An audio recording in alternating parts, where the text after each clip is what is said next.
Vía Pública. ¿Cómo están ustedes? Muy buenas noches, bienvenidos a Vía Pública. En un nuevo miércoles de revisión y evaluación de las medidas restrictivas que rigen al país en el marco de esta pandemia del COVID-19, como usted bien sabe, y que ya alcanza los 145.000 casos en nuestro país. Hoy las autoridades sanitarias definieron que se mantendrán las medidas restrictivas en el Gran Santiago por una semana más, al menos. Asimismo, se decretó que desde este viernes regirán cuarentenas, siempre parten los viernes, suelen partir casi todos los viernes, en las zonas urbanas de, escuche bien, Pozo Almonte, en el norte de nuestro país, en las comunas de Viña y Valparaíso, que son comunas muy grandes, son de 310 y 360.000 respectivamente, me refiero a habitantes. Bueno, la medida se adopta tras varias semanas de peticiones de distintos actores políticos, sociales, científicos, de que el momento de tomar la medida debía ser ahora y se prolongará entonces solo por 7 días. Bueno, siempre se van poniendo cada 7 días, pero queda abierta la posibilidad de extenderse y la verdad está bastante estudiado y tendremos un invitado que nos hablará sobre eso, que las cuarentenas de una semana no son lo suficientemente eficientes y a veces tampoco las de 3 y las de 4, son las de 2, a lo mejor entrar y salir. Bueno, hay una técnica ahí que estudian los matemáticos. En la región metropolitana se decretó cuarentena para todas las comunas de Peñaflor, para toda la comuna de Peñaflor, perdón, además de las zonas urbanas de Melipilla, Curacaví, Tiltil y San José de Maipo. A eso se suman cordones sanitarios en las comunas de Pirque y Alto Biobío, que también está mostrando altos índices de crecimiento. Ojo ahí, en el sur de nuestro país. Desde este martes, a las 22 horas, las comunas de Calama y San Antonio, como usted sabe, entraron ya en una cuarentena que durará 7 días para luego ser evaluada su prolongación. Estas medidas adoptadas por el gobierno buscan frenar los contagios de COVID-19 que están bastante desbocados si uno mira los informes epidemiológicos y hace el seguimiento, la cosa está muy difícil. Ya sé que parece un mono que repite, está difícil. ¿Puede estar más difícil? Sí, siempre puede estar más difícil. Pero está muy difícil y es lo probable en que los dados ya están echados para la próxima semana y los próximos 10 días, de que va a ponerse más complejo aún. Si podemos hacer algo ahora, es para 10, 15 días más. Para mañana la suerte está echada, para pasado, la suerte está echada. Esto tarda en que nos contagiemos, tarda en que nos vaya mal eventualmente y tengamos alguna infección, alguna neumonía, tarda si es que eventualmente tienen que hospitalizarme o intubarme, en fin. Así que esto ha ido en alza durante las últimas semanas y la cosa no quiere frenarse. En la región metropolitana la cosa, según el último informe epidemiológico, tiende en algunas partes a emparejarse y a notarse a un pequeño efecto de la cuarentena, no como el que quisiéramos después de 4 semanas. Pero el problema está en las regiones también, en otras regiones del país. Hay mucha complicación en comunas del norte y del sur. Vamos a la mesa de conversación a conversar justamente con un experto que ya ha estado varias veces con nosotros, abusamos de la confianza de que nos explique, porque está permanentemente estudiando datos, proyecciones, modelos matemáticos, forma parte de la mesa de datos que asesora al gobierno. Es Tomás Pérez Acle, doctor en biotecnología, director del Laboratorio de Biología Computacional de la Fundación Ciencia y Vida. Tomás, muchas gracias por recibirnos. Muy buenas noches. ¿Cómo estás? Hola, buenas noches, Matías. Gracias por la invitación. Primero, ¿estoy en lo correcto cuando digo que la suerte de mañana, pasado, los próximos 5 días ya está jugada y que a lo sumo podemos cambiar tendencias para una semana más, 10 días más? Sí, estás lamentablemente en lo correcto. Nosotros ya conocemos bastante más esta enfermedad que llamamos COVID-19 de lo que la conocíamos al principio de este año cuando partió la pandemia y que llegó a Chile allá por marzo, ¿no? Y hoy día sabemos que esta enfermedad, por la dinámica que tiene lo que llamamos una especie de retraso de 14 días. Eso quiere decir que cualquier medida que nosotros apliquemos hoy día recién vamos a ver su efecto en 14 días más. Y eso es porque cuando las personas van pasando por los distintos estados que tiene esta enfermedad, en general en promedio, desde que entran en el primer estado hasta que salen del estado, si es que afortunadamente lo logran hacer, van a pasar 14 días, ¿no? Entonces, cualquier cosa que hagamos hoy día recién, el efecto lo vemos en 2 semanas más. Ya, eso es lo primero. Lo segundo, para ir desmitificando cosas que uno va leyendo, va escuchando, va reporteando, según tu experiencia, tus cálculos, tus proyecciones, ¿es tan así que en la región metropolitana, al menos este animal porfiado, hemos logrado de alguna manera ponerle coto y la curva, no decir aplanarla, pero al menos no sigue la curva muy en alza? Pero el problema más grave o tan grave también está en muchas otras regiones del país. No, yo lamentablemente diría que no. Hoy día no. Estamos lejos de decir que podemos domar a este animal o que estamos ganando la batalla de Santiago. Yo diría justamente lo contrario. La batalla está prácticamente perdida en este minuto, ¿eh? Y seamos súper francos en esto. Hay que recordar que nosotros solo somos capaces de, a lo más, de caracterizar al 15 a 20% de los infectados. Estamos perdiendo en general de ser capaces de caracterizar, de capturar desde el punto de vista estadístico al 80% de las personas que tienen esta enfermedad. Eso es muy importante que lo entendamos. Independientemente de la cantidad de test que hagamos, es muy difícil que vayamos a capturar desde el punto de vista estadístico al 100% de los infectados. Entonces, todos los números que nosotros vemos día a día, independientemente de que sea Chile o que sea Estados Unidos o el país que queramos, siempre vamos a estar dejando de ver a un gran porcentaje de los infectados, a la mayoría de los infectados lo estamos dejando de ver, porque no hay, a menos que vayamos a hacer una especie de censo sanitario, que es parte de lo que muchos de nosotros hemos propuesto durante el último tiempo, va a ser imposible que entendamos el número real de infectados que tenemos. Por ahí algunos investigadores, Ricardo Baeza entre ellos, han hecho cálculos bastante sofisticados para llegar a tratar de entender este número, y una forma en la cual lo podemos entender es que podemos comparar con lo que ha pasado en otros países. Por ejemplo, en varios estados de Estados Unidos se hicieron análisis para dar de entender cuánto porcentaje de la población efectivamente había sido infectado por el virus, independientemente de cuál fue su destino por la infección, ¿no? Y se llegan a cifras bastante terribles, del orden del 9 al 10% de las personas de estos estados norteamericanos estuvieron en contacto en algún minuto con el virus. En la ciudad de Nueva York, durante el episodio más crítico que vivió la ciudad, ¿no? 21%, claro. Estamos hablando de 1.800.000 personas infectadas.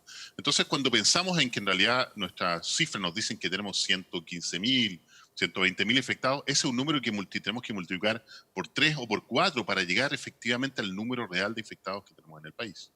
O sea, ¿tú crees que nosotros tenemos hoy día en el país 500, 600.000 infectados en la realidad? Sí, no soy el único que lo dice. Hay un montón de investigadores que estamos de acuerdo en este número porque es lo que ocurre en otros países y nuevamente tenemos que entender de que no somos el único país que está sufriendo esta pandemia.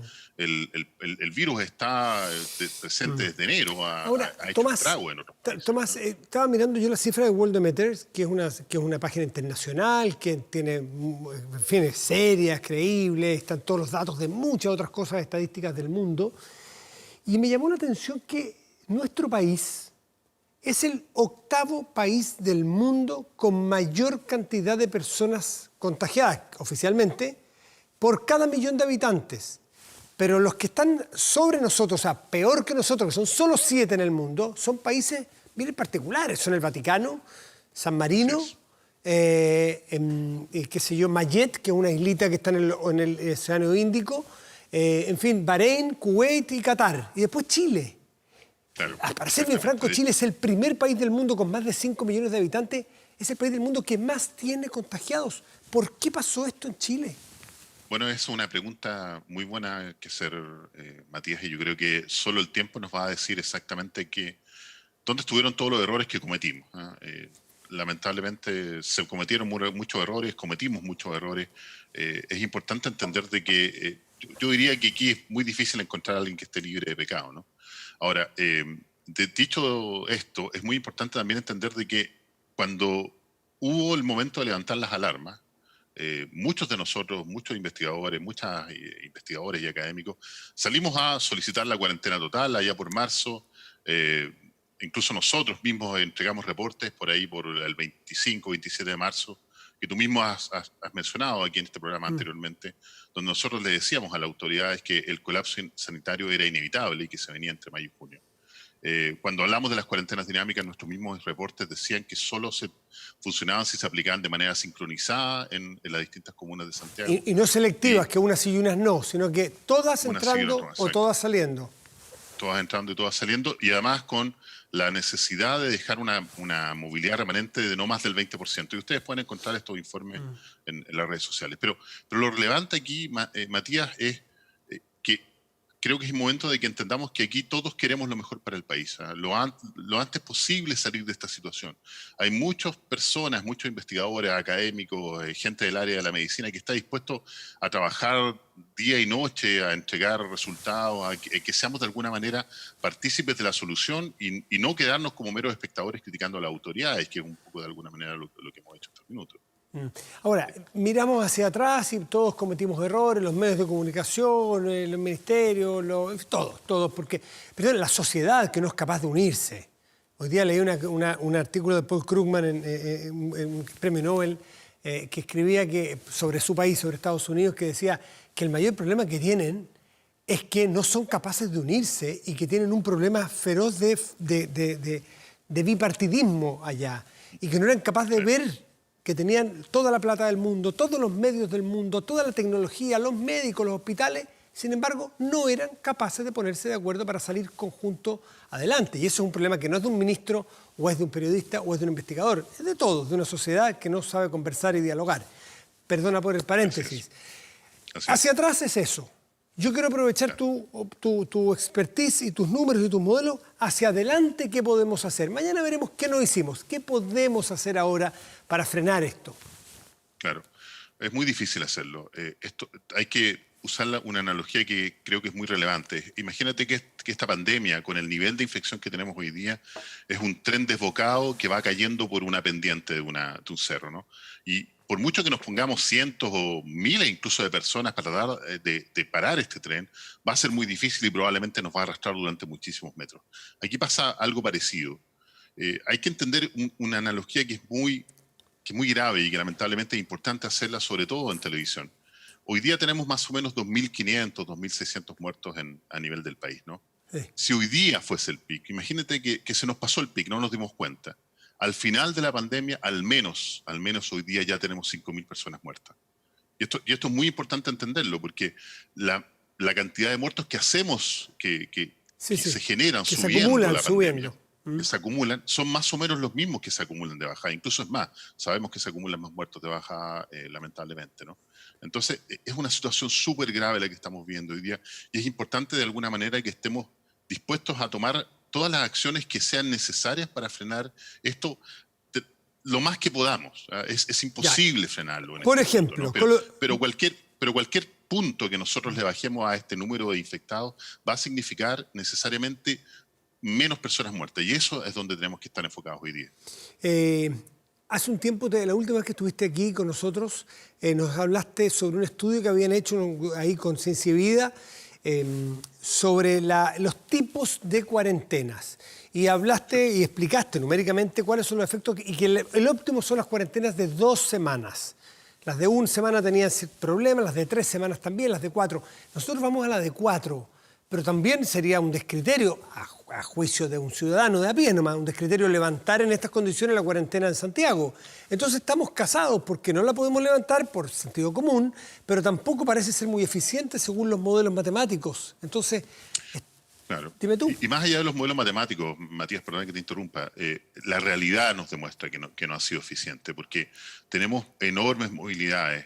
Hoy día somos capaces de seguir, porque muchos investigadores, muchos centros de investigación, hasta las compañías telefónicas se han puesto al servicio de tratar de proveernos datos para tratar de entender qué es lo que está pasando. Y podemos ver, por ejemplo, siguiendo de manera anónima teléfonos celulares de distintas compañías, que la movilidad promedio en la región metropolitana no ha bajado del 68-65%.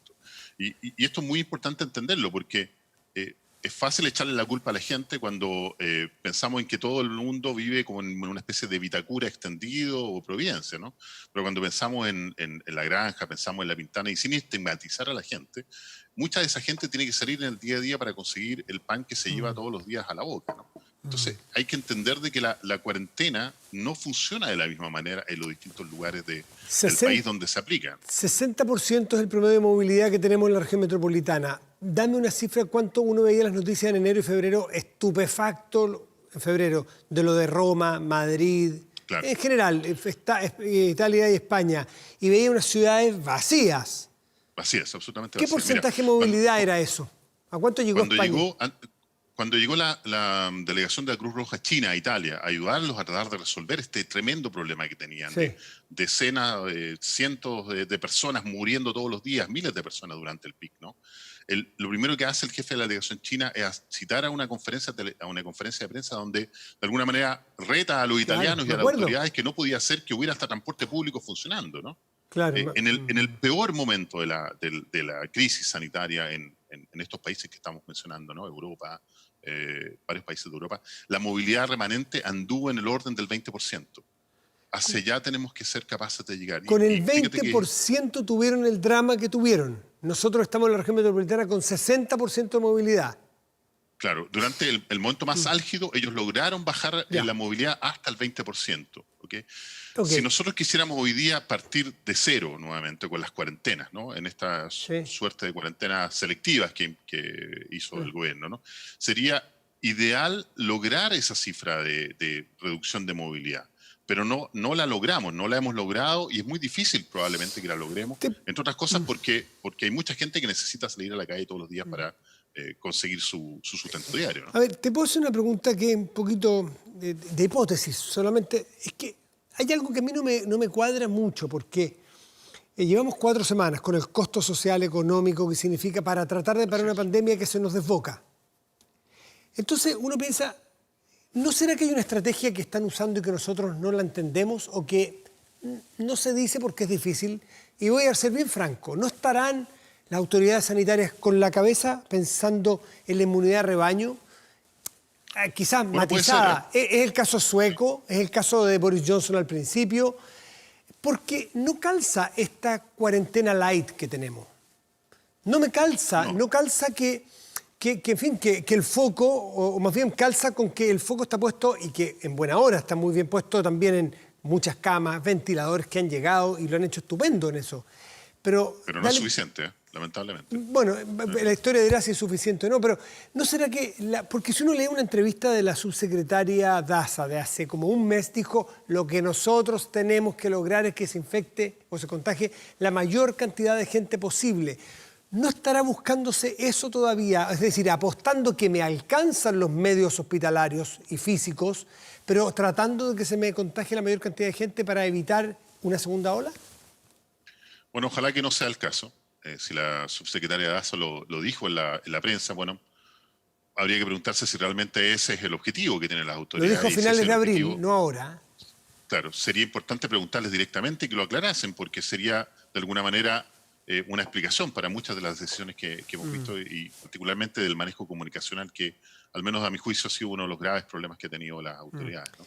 Ahora, una cuestión que es muy importante, Matías, y es importante entender, y es que mientras los países no saturan su capacidad sanitaria, su atención sanitaria, debieran estar en letalidades, hablemos de esa cifra que también es difícil de entender, pero en porcentaje, de una letalidad del orden del 2.5%, porque en general, a nivel estadístico, la mitad de las personas que están llegando a ventilación mecánica tienden a enfrentar la muerte. Incluso en Chile ha sido una cifra un poco menor, ¿no? Lo cual habla muy bien de nuestro sistema. Nosotros estamos ahí, pero en el 2,5, por ahí andamos, ¿no? Estamos ahí, estamos justo al borde, porque estamos justo en el momento en que nuestro sistema de salud está saturado, con 93%, 94% de ocupación de las camas con ventilación mecánica. Estamos saturados, con las UCI ocupadas a ese nivel estamos saturados. Entonces, cuando se rebalsa el sistema sanitario, cuando ya entramos en el drama de la última cama, pasamos rápidamente de la letalidad del 2,5 y la próxima cota es 10.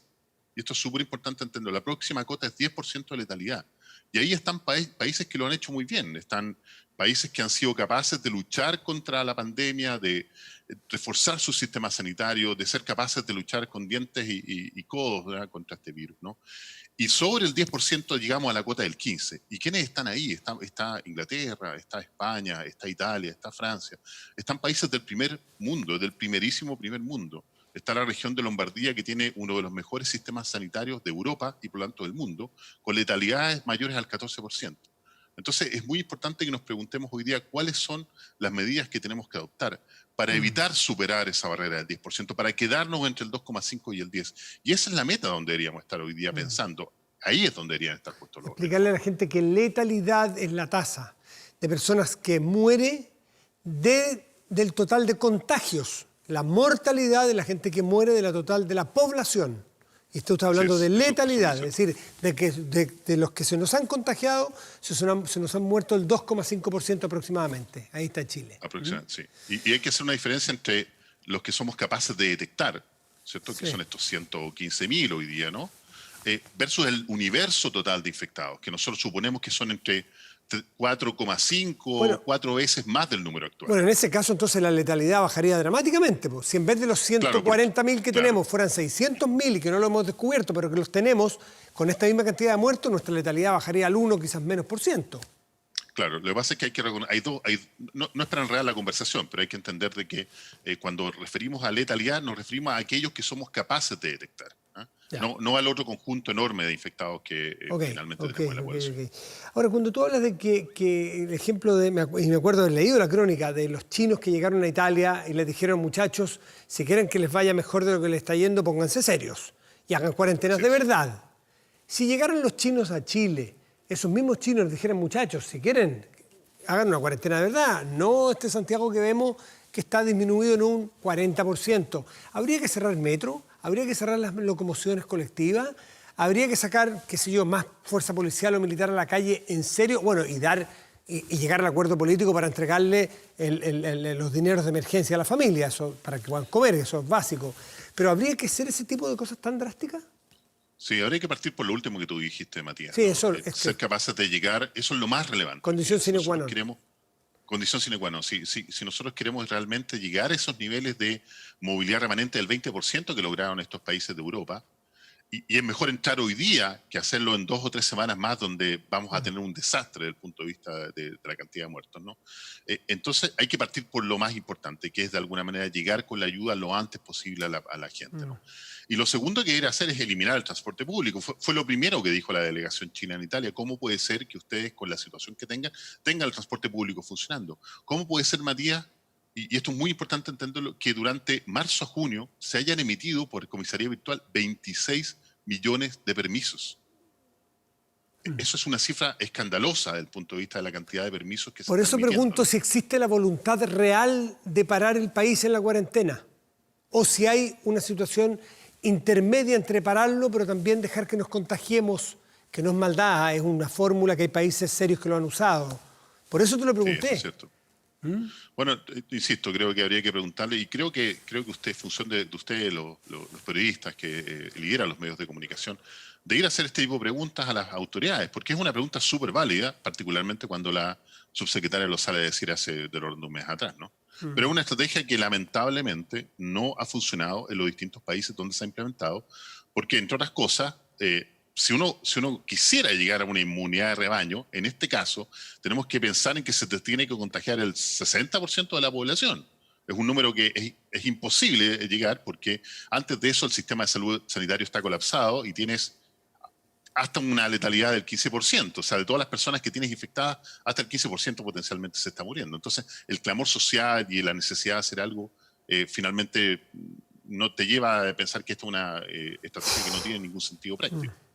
Una de las cifras que nos mencionaste que me dejó marcando ocupado es que no nos despintan los 5.000 muertos por ningún motivo. Porque ya llevamos 2.500 y falta que baje la curva. Es decir, vamos a tener que aprender a que vamos a tener 5.000 muertos como mínimo probablemente hoy día sí, lamentablemente. En esta pandemia, al final del proceso, si no más. Si es que no hacemos un cambio, puede que tengamos más de 5.000. ¿Tú te imaginas? Hagamos este ejercicio mental, Matías, que es súper importante para que la gente entienda lo que estamos jugándonos hoy día en el día a día. Supongamos que el pic llega en 2 semanas más. ¿Cuántos muertos vamos a tener que contabilizar en las próximas 2 semanas? ¿500, 600, 1000? ¿No? Supongamos 1000. Supongamos 1000. Ojalá menos, ojalá sea mucho menos. Pero entonces al final del periodo, después del pic, vamos a estar contando 6.000 o 7.000 personas que fallecieron producto de esta enfermedad. Entonces es muy importante tener esta imagen mental porque eso es lo que nos estamos jugando hoy día en el día a día. Eso es lo que necesitamos convencernos de que todos tenemos que luchar de la misma manera, todos tenemos que apoyar para que seamos capaces de salir de esta situación lo más rápidamente posible, lo mejor posible, y de cuenta cada uno de nosotros. Hoy día las autoridades tienen que entender de que estamos todos dispuestos a hacer lo necesario para salir de esta situación, ojalá con la menor cantidad de personas muertas, que hoy día ya sabemos son 5.000. Tomás Pérez Acle, antes de despedirnos, te quiero preguntar si en los trabajos que ustedes hacen, tú formas parte de la mesa de datos que trabajas con el gobierno y con el ministro ahí mano a mano en los temas de manejo de cifras y proyecciones. ¿Tienen una proyección de PIC para cuándo podría ser? Sí, nuestra proyección de PIC no ha cambiado desde marzo, lamentablemente, porque las medidas que se han impuesto no han funcionado como debieron haber funcionado, ¿cierto? Y las que se tomaron, algunas incluso se tomaron con mucha tardía, digamos, con mucha tardanza. Nosotros esperamos que el PIC llegue dentro de la segunda, tercera semana de julio, en ese rango. Por lo tanto, tenemos todavía un buen rato para estar con esto. ¿Tus proyecciones indican que nos falta al menos un mes subiendo el monte? Sí, un mes, sí. Ojalá menos. Ojalá esté equivocado, Matías. Ojalá en un mes más tú me llames y me digas, Tomás, estabas súper equivocado. Ojalá sea el caso. Sí, claro. No somos los únicos que pensamos en que el PIC debería llegar en julio. Hay un gran grupo de investigadores que nos juntamos, conversamos de estas cosas y todos al final llegamos más o menos a la misma conclusión. Tomás Pérez Acle, Ciencia y Vida, muchísimas gracias por estar esta noche con nosotros. Que estén muy bien. Gracias a usted y cuídense mucho. Vamos a hacer una pausa y volvemos en Vía Pública.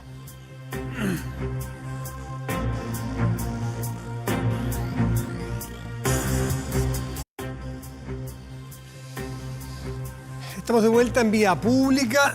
No quedamos muy entusiasmados de la entrevista con Tomás Pérez Acle, pero los números son los números. Las proyecciones son proyecciones, pero los números son los números. Y son los que hay.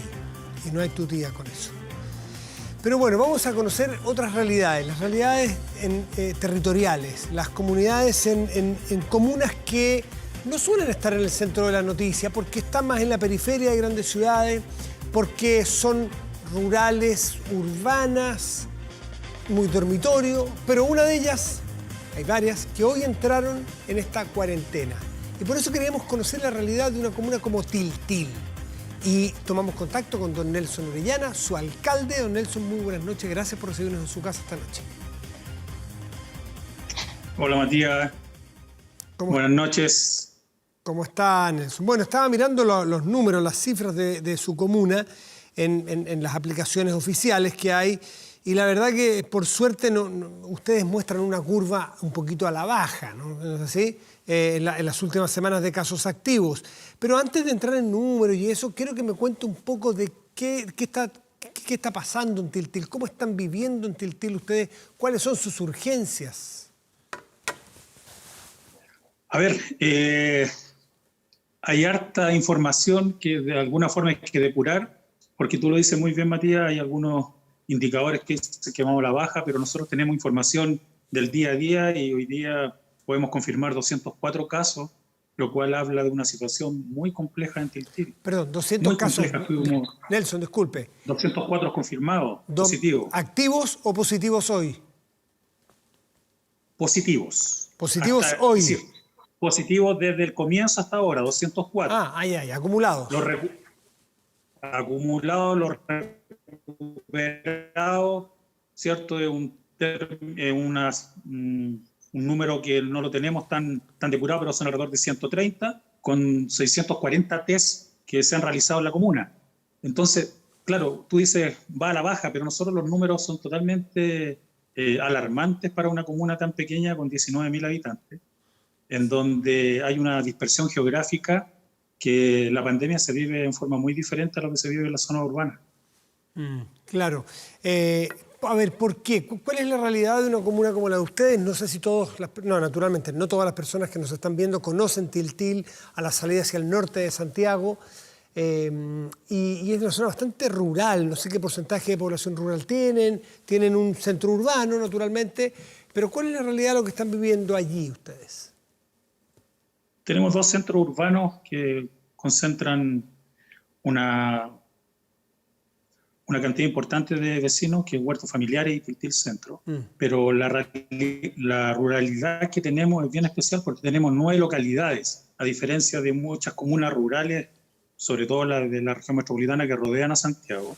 Tiltil tiene muy disperso sus demás localidades. En el caso de el Rincón de los Valles, Caleu, que queda a 1.200 metros de altura, ¿cierto? Sí. Santa Matilde con Caleu tienen una diferencia de demora en auto 35 minutos entre localidad, 40 minutos entre localidad y localidad. Es decir, es una realidad muy diferente. Aquí lo que voy es que se vive muy diferente, en que primero los vecinos de las comunas rurales siempre se han sentido postergados por toda la institucionalidad del país. Tú sabes muy bien lo que es Tiltil, tú estuviste muy encima de lo que se vivió con todo lo que significó el postergamiento y la realidad con el tema de la contaminación y de hacernos cargo de la basura de todo Santiago y todo lo que ha sido de Tiltil. Pero hoy día también se vive una sensación de parte de los vecinos en que somos considerados al final de toda la cadena, pero cuando hay que solucionar el problema medioambiental del país, Tiltil es el primero a estar en la lista.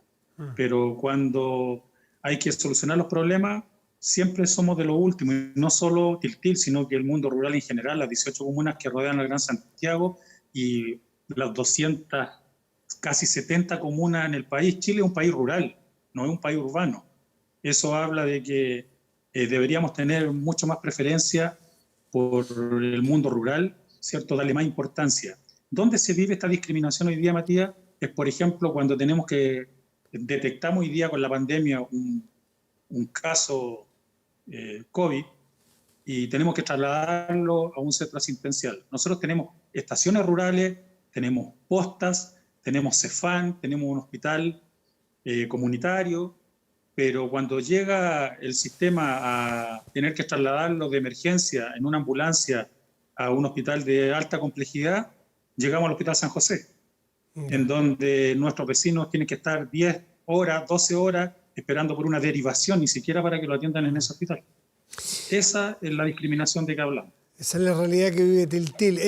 Nelson Orellana, ustedes tienen como comuna rural, me refiero, dentro de los problemas que usted nos narra, una ventaja, si se quiere, que tienen, y quiero que me desmienta si es que hay algo que yo no conozca, pero no tienen como problema fundamental el hacinamiento, ¿no? Por lo que yo he visto las veces que he ido, no como otras comunas, que su problema es el hacinamiento y que para este caso puntual se transforma en una trampa mortal. Ustedes tienen otros problemas de infraestructura, de contaminación, pero el del hacinamiento ustedes no tienen, ¿o me equivoco? Tenemos algunos sectores que son complejos, tenemos algunos campamentos, tenemos algunas villas que de alguna forma las familias han ido creciendo, los hijos siguen estando por no tener más construcción de vivienda. La carencia de la vivienda, hemos sacado adelante algunos proyectos, es cierto, pero todavía estamos cortos y así estamos trabajando con alguna área en huertos familiares, en Polpaico y en otros sectores, pero efectivamente en relación a otros sectores más urbanos, el hacinamiento no es algo tan complejo en la comuna de Tiltil, por lo mismo, porque tenemos 722 kilómetros cuadrados, una de las comunas más grandes de la región metropolitana en el mundo rural, y terrenos tenemos hartos donde poder construir. Nelson, ¿cómo les viene esta cuarentena que se ha decretado a partir del día viernes? ¿Cuáles son los efectos, las externalidades que puede tener? Me imagino que ustedes las tienen medidas, las tienen ya adelantándose al panorama futuro.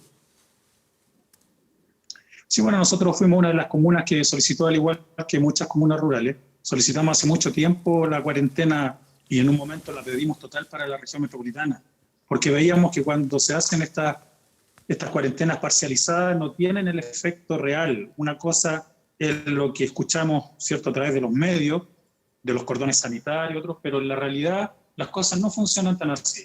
Y si bien vamos a sufrir con la cuarentena total en los sectores que se va a realizar, recuerda que no es la comuna completa, son sectores, por lo mismo, por la dispersión geográfica que tenemos, en donde se han detectado la mayor cantidad de casos COVID. Y son 3 sectores que mañana vamos a entregar esta noticia también, ¿cierto?, oficialmente a la comunidad, en una coordinación con la subsecretaria Martorell y con todo el equipo a cargo de esto. Se tomó la decisión de cuáles son estos sectores, pero efectivamente va a traer muchas externalidades. Dentro de ello hoy día el desempleo en nuestra comuna es terrible, es abismante.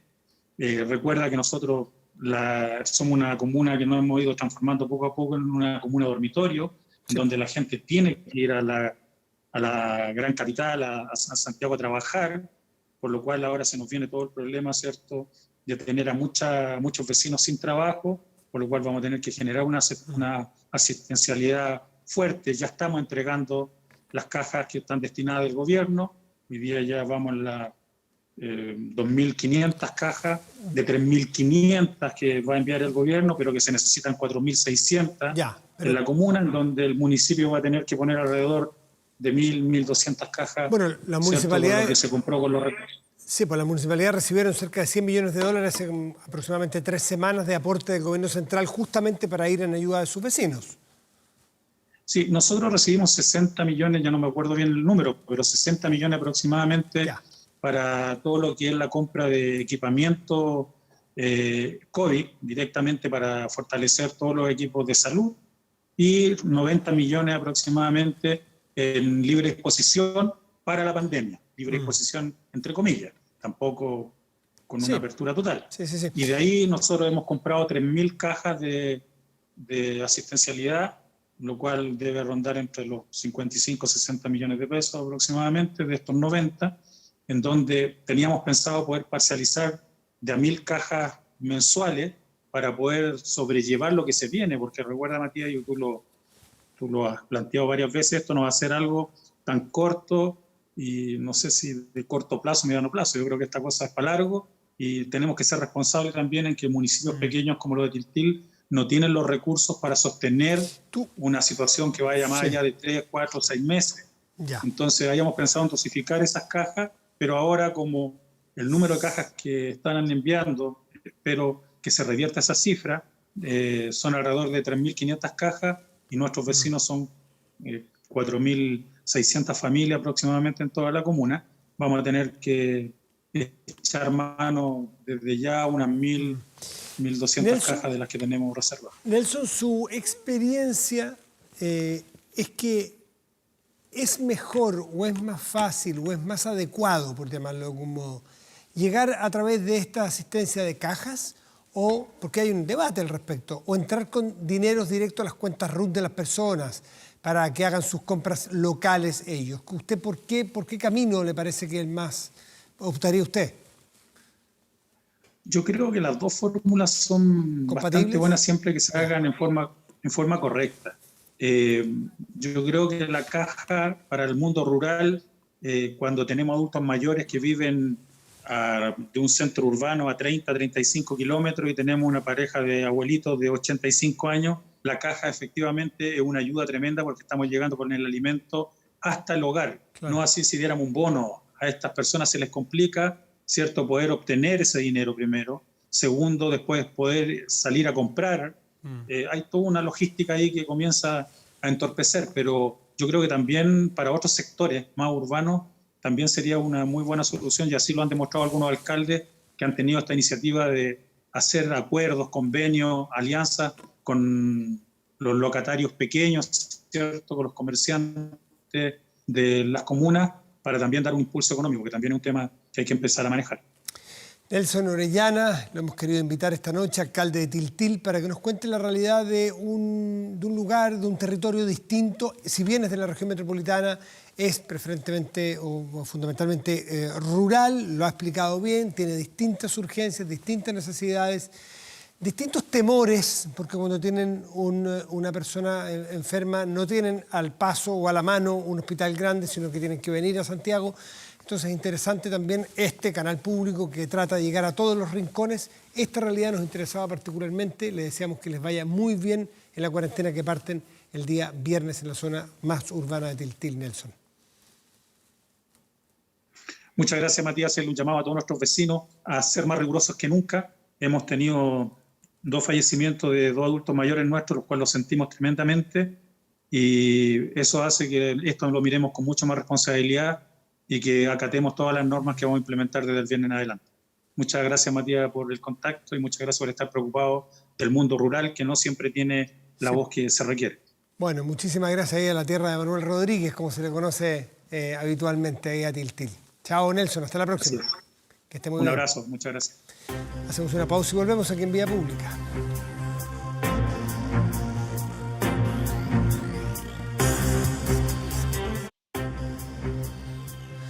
La priorización curricular propuesta por el Ministerio de Educación establece objetivos para la formación pedagógica de los estudiantes. En WebClass han ajustado sus módulos de planificación y evaluación, incluyendo herramientas que ayudan a los profesores a crear sus clases según estos objetivos priorizados.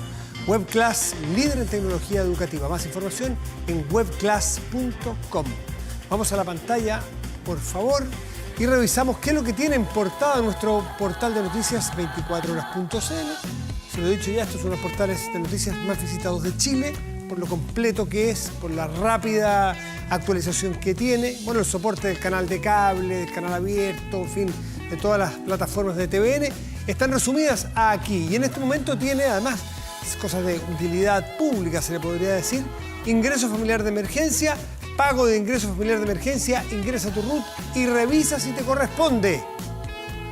Está en cambio esto en todo caso, no la página, sino que es parte de lo que se está discutiendo en el acuerdo político, es justamente modificar y hacer un ingreso familiar, este es el famoso IFE, ingreso familiar de emergencia, un IFE 2.0, que llegue al 80, no al 60% de las personas, que no vaya decreciendo en los meses que avanza, sino que sea parejo, que no sea 65.000 pesos, sino que sea ojalá más cerca de 100, ahí está la discrepancia todavía, pero de eso se trata. Pero lo que hay ahora y que se está pagando, que se va a pagar, vea si le corresponde a usted aquí en 24horas.cl, además de todo el resto de las noticias que tenemos. Hace un frío afuera que ni se asome, al menos aquí en la región metropolitana. Yo le contaré cuánto hay mejor, créame, y no se asome porque está bien helado. 3 grados con 2 décimas, está despejado el cielo. Para mañana y pasado en esta región ocurrirá lo siguiente, según el pronóstico. Tendremos una máxima probable de 15 grados con cielo parcial mañana jueves y para el día viernes habrá chubascos. Dicen que llueve más que chubasco en algún momento. Llueve a la antigua, cuando llovía, ¿se acuerda? Bueno, 11 grados de máxima probable para el día viernes. Revisemos otras regiones del país. Rapa Nui, la isla de Pascua, 22 grados la máxima probable con cielo parcial, región de Valparaíso, y Los Vilos, región de Coquimbo, tendremos cielo parcial y una máxima probable de 14 grados para mañana. Continúan las manifestaciones en los Estados Unidos por la muerte de George Floyd, afortunadamente de manera muy pacífica, muy razonable, pero muy enérgica y con mucha exigencia de cambio respecto del racismo, de la violencia, del trato policial, fundamental. Bueno, esto a partir de la muerte de Floyd, como le decía, y los artistas no dejan de sumarse a las críticas contra este racismo y el abuso policial, porque de alguna manera hay una oportunidad aquí para hacer cambio. Después decae la tensión, decae la tensión y la atención respecto del momento apremiante y después se relajan los cambios. Este es un momento para hacer muy buenas reformas en esas materias. Los últimos en hacerlo han sido los herederos de Prince, los que se han sumado artistas que han protestado por la música de este gran icónico que, te recordará, ya nos dejó 4 años atrás. En 2015 Prince se inspiró en la muerte de Freddie Gray, un joven afrodescendiente que fue arrestado en la ciudad de Baltimore y falleció bajo custodia policial. Esto es mucho más habitual de lo que nosotros sabemos tan lejos en Estados Unidos. Mucho más habitual. Había un informe de Washington Post hace unos días que desde 2015 a la fecha habían muerto por disparos de la policía en Estados Unidos, no decía si era afrodescendiente, si eran X, Y o Z, 5.000 personas por disparos, 5.000 en los últimos 5 años, un promedio de 1.000 al año, fruto de disparos de policía. Eso hace que hay entonces probablemente que reformar esa policía. Así que, fruto de esta muerte, Prince, en este caso en Baltimore, compuso Baltimore, canción que ya escuchamos de fondo. En este contexto, la entidad que tiene los derechos de la obra de Prince ha lanzado un nuevo video de Baltimore para mostrar su apoyo a las protestas que suceden en la actualidad en todo Estados Unidos prácticamente, y también rememorando al gran artista que ahora habría cumplido 62 años. Con esta información, con esta noticia, con este tema y con la preocupación de un muy mal día y de un muy mal futuro inmediato, porque ya está jugado el futuro inmediato, lo que podemos cambiar es pasado mañana, en sentido figurado, con ese llamado, implorándoles a que nos portemos bien, a que seamos responsables, nos despedimos y les agradecemos su atención. Muy buenas noches y gracias por venir.